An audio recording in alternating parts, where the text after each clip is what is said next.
nous allons parler du roman Heated, Rivalry de Rachel Reid, qui est le deuxième tome, ce que je ne savais pas, d'une série de romans d'amour homme-homme autour du monde du sport, particulièrement le hockey. Je fais régulièrement des vidéos d'avis sur des livres sur ma chaîne, donc je vous invite à regarder en barre d'infos, commentaires épinglés et dans le i de l'écran si vous souhaitez voir le lien vers d'autres vidéos de ce genre que j'ai lu, présenté, tout ça. C'est la première fois que je lis une romance entre deux hommes dans ma série de livres de romances que j'ai commencé, on va dire, depuis 2 ans, un truc comme ça. Donc, eh bien écoutez, je vais vous parler de ça aujourd'hui. Maintenant qu'on a vu cette couverture moche, on va pouvoir passer à la traduction, puisque le livre n'est pas encore traduit en français, du résumé et des premières pages du roman que je vais vous faire donc tout de suite. Rien ne se mêle, n'interfère avec la star du hockey professionnel, Shane Hollander, les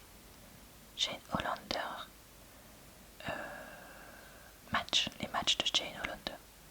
Maintenant qu'il est capitaine des Voyageurs de Montréal, il ne laissera rien mettre en péril ceci.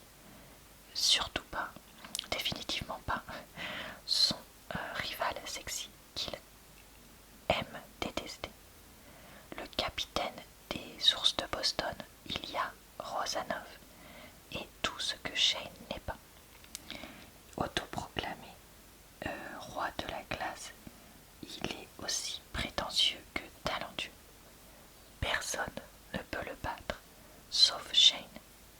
Publiquement, ils sont ennemis.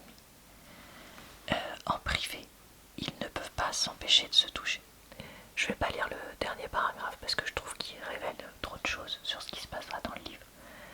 Mais voilà, un livre Enemies to Lovers autour du hockey, si vous n'auriez pas compris. Prologue, octobre 2016, Montréal. Shane Hollander était plus proche de péter les plombs qu'il ne se l'était jamais autorisé. Il avait enduré 2 périodes et 12 minutes d'un des plus frustrants, des matchs de hockey les plus frustrants qu'il n'avait jamais joué. Cela aurait dû être une splendide victoire à la maison pour les Voyageurs de Montréal contre leurs rivaux, les Ours de Boston. Au lieu de cela, cela avait été une épuisante humiliation et le score était à 4 pour 1, 4 contre 1, 4 à 1 pour Boston, avec moins de 8 minutes encore à jouer. Shane avait eu pas moins de 5 magnifiques chances de marquer. Il avait fait des tirs qu'il n'aurait jamais dû manquer. Mais il l'avait raté, si je peux dire ça comme ça. Et les Bears avaient capitalisé sur les erreurs des Voyageurs. Un homme avait capitalisé sur cela plus que tous. L'homme le plus haï à Montréal, Ilya Rozanov. La rivalité âgée d'une centaine d'années entre les équipes de la Ligue de hockey Montréal et Boston avait les dernières 6 saisons était devenue personnifiée par Hollander et Rozanov. Leur animosité intense était limpide, même pour les fans dans les sièges les plus lointains et les moins chers. Hollander se baissa au niveau de la confrontation, du cercle de confrontation.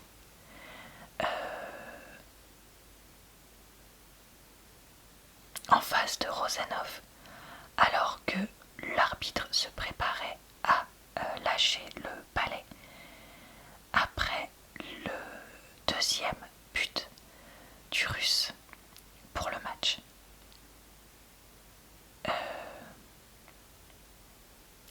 Tu passes une bonne soirée, Rosanov demanda d'un ton enjoué. Ses yeux noisettes brillaient de la même façon, dont il le faisait tout quand il disait des bêtises. On va dire ça comme ça pour rester poli. Va te faire voir, Hollander grogna. Il encore du temps pour un triplé, je crois. Rosanov répondit, son anglais difficilement compréhensible entre son accent épais, son fort accent et la protection au niveau de sa bouche. Est-ce que je devrais le faire maintenant ou attendre la dernière minute? Plus excitante de cette façon, n'est-ce pas? Hollander serra les dents dans sur sa propre protection de la bouche et ne répondit pas. Fermez-la, Rosanov, l'arbitre répondit. Dernier avertissement. Rosanov arrêta de parler, mais il trouva une façon encore plus efficace d'énerver Hollander. Il cligna, il fit un clin d'œil et il gagna la confrontation. Jean-Jacques Boisio, le géant canadien, canado-haïtien, haïtio-canadien, je sais pas comment vous voulez dire, joueur en défenseur, voilà, des voyageurs, lança sa crosse contre le mur des vestiaires. C'est bon, c'est JJ. Shane répondit, mais il n'y avait aucune vraie menace derrière. Il n'était pas d'humeur de se battre ou même de se disputer avec quiconque.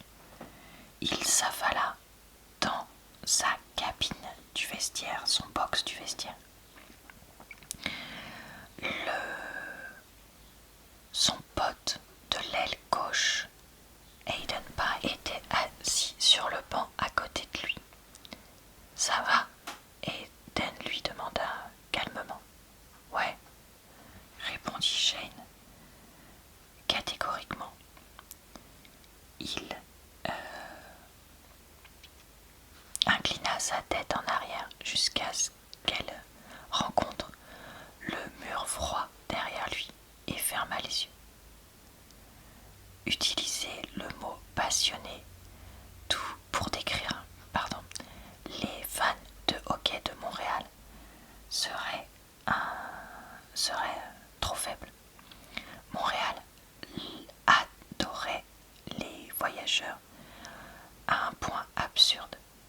Leur stade était un des lieux les plus difficiles pour les équipes qui venaient y jouer parce qu'ils faisaient face non seulement à une des meilleures équipes de la ligue, mais aux fans les plus bruyants de la ligue également. Ces fans n'avaient aucun problème également à faire savoir combien ils étaient déçus de leur équipe.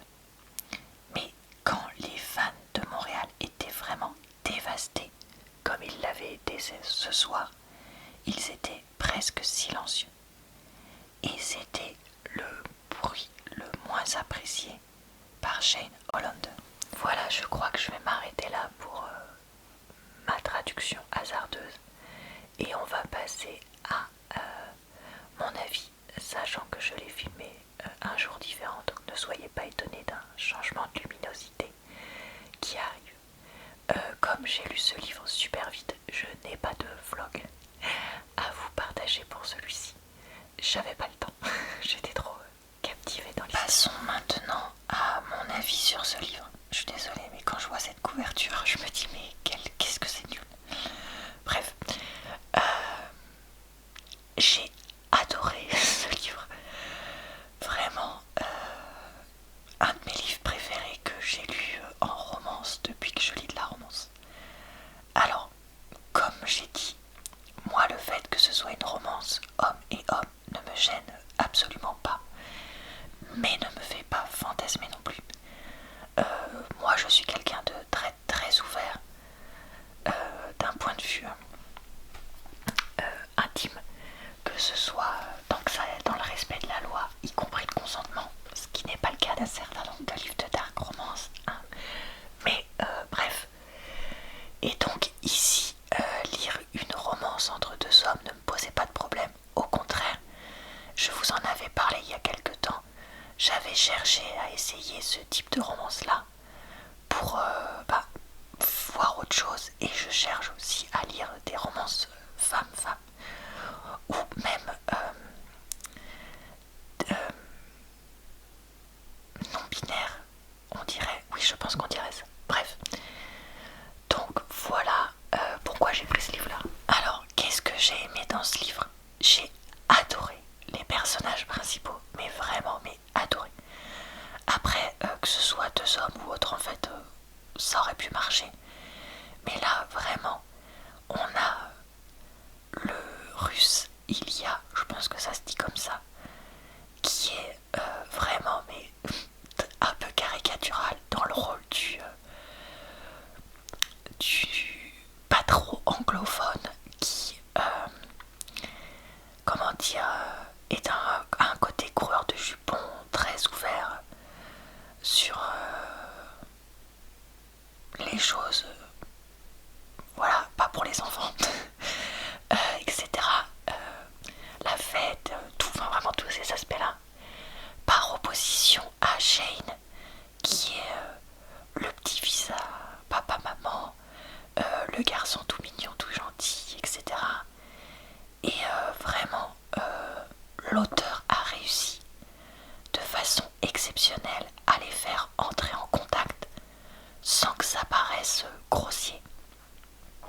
Et à faire qu'ils commencent à avoir voilà, une relation basée sur la relation intime, hein, si vous voyez ce que je veux dire.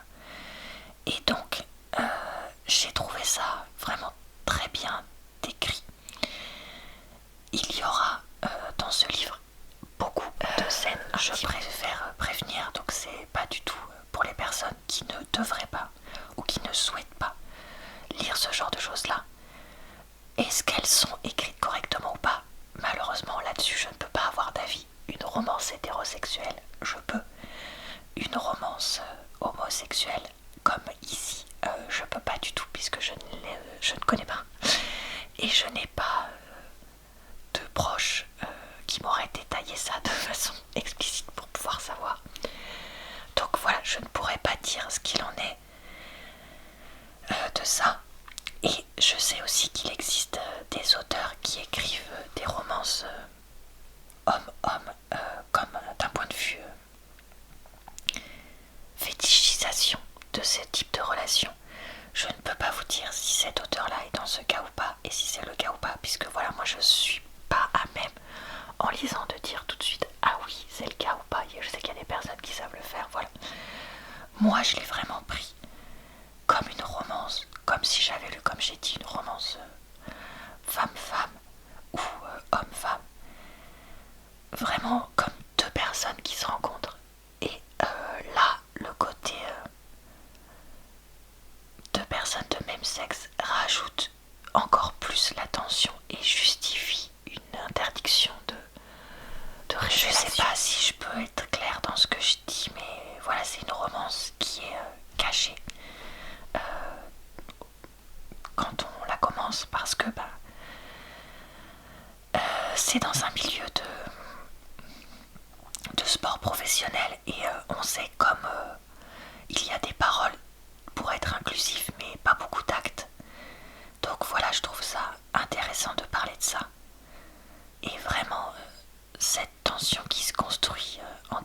personnages, ils se détestent, mais en même temps ils couchent ensemble. Enfin, c'est vraiment extrêmement bien écrit et j'ai adoré lire ça. Et vraiment, j'ai trouvé, voilà, le livre. Écoutez, moi, j'ai tellement coup de cœur pour les personnages et pour la façon dont l'histoire est écrite que je ne peux que vous le recommander, très honnêtement.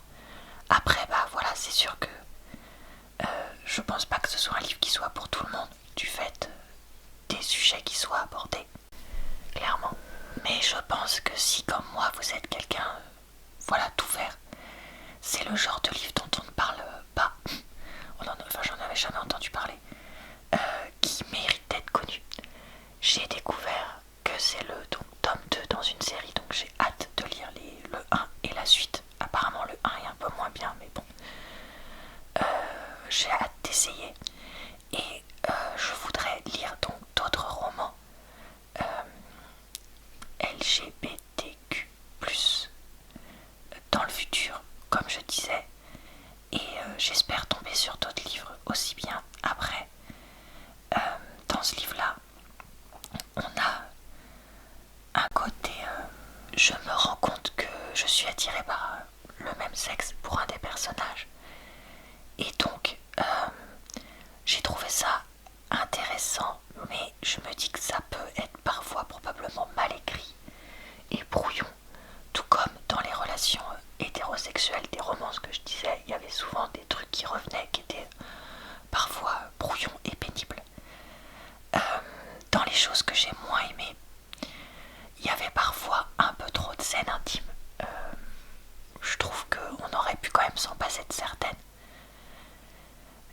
Et le personnage d'Ilia, enfin les deux personnages en fait, étaient parfois un peu trop caricaturaux et me tapaient un peu trop parfois sur le système. Et j'ai trouvé dommage qu'on n'ait pas un peu plus de personnages secondaires. Au final, c'est pas un huis clos, mais on est plutôt dans ce genre de livre-là. Et des fois, moi, ça me manque un peu quand même des personnages un peu secondaires. Le livre est assez court, donc je pense que ça aurait vraiment pu permettre de rajouter une cinquantaine, enfin, en gros, d'enlever